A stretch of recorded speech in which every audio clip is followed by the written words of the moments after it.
In the UK, many of us are familiar with this man, Harry Patch, sometimes referred to as the Last Tommy. When he passed away in 2009 at the age of 111, he was the last surviving combat soldier from the trenches of World War I. He left behind a very small group of people around the world who still had other military connections to the Great War. Among them was this man, Frank Buckles, America's last military veteran from World War I. So, with grateful thanks to Jim from Cemetery Visits for suggesting the subject of this video, and you'll find a link to his channel in the description field, this is the story of Frank Buckles, the Last Doughboy.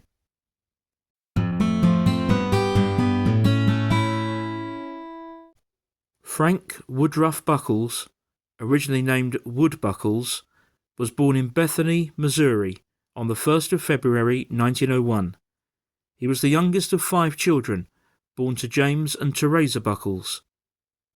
During the second half of the 1910s, the family moved to Oakwood, Oklahoma, and Frank was here when America entered World War I in 1917.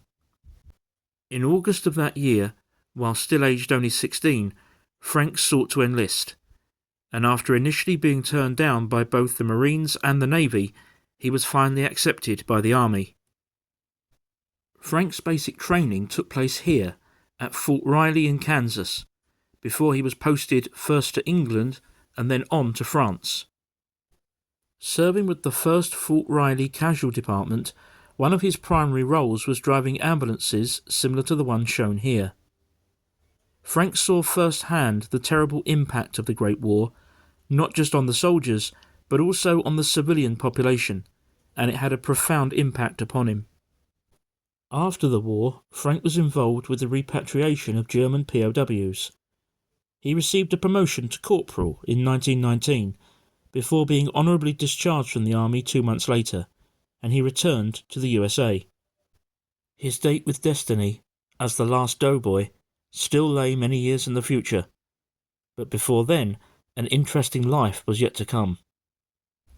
Between the wars, he held a number of different jobs, including a spell on cargo ships, similar to the one shown here.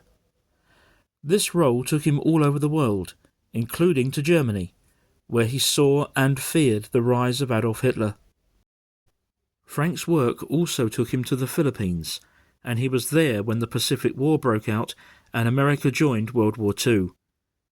He was captured in January 1942 and became a civilian prisoner of the Japanese. As was notoriously commonplace in Japanese POW camps in World War II, Frank saw and experienced horrific conditions.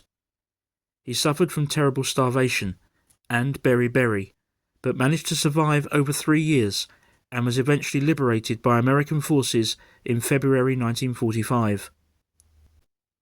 After the war, Frank again returned to the United States, living initially in San Francisco and marrying his wife Audrey in 1946. The couple later settled here, at Gapview Farm in West Virginia. There they raised cattle, and their only child, a daughter named Susanna, was born in 1955. Frank remained active for the rest of his life, dedicated to farming and local history. He was often asked what his secret was to a long life. He gave a variety of responses, but the best one I've found is, when you start to die, don't. With the death of fellow serviceman Harry Landis in 2008, Frank Buckles finally became America's last surviving veteran of World War I. It was an honour that he carried with dignity, and met President George W. Bush at the White House later that year. Frank Buckles passed away on the 27th of February 2011, aged 110. Although he had served in the US military during World War I, he had never actually been in combat, and so technically didn't meet the criteria for burial at Arlington National Cemetery.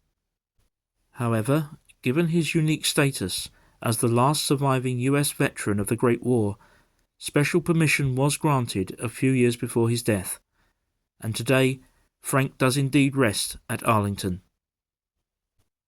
Frank Buckles will forever hold a unique and special place in both American and world history, and may he long be remembered.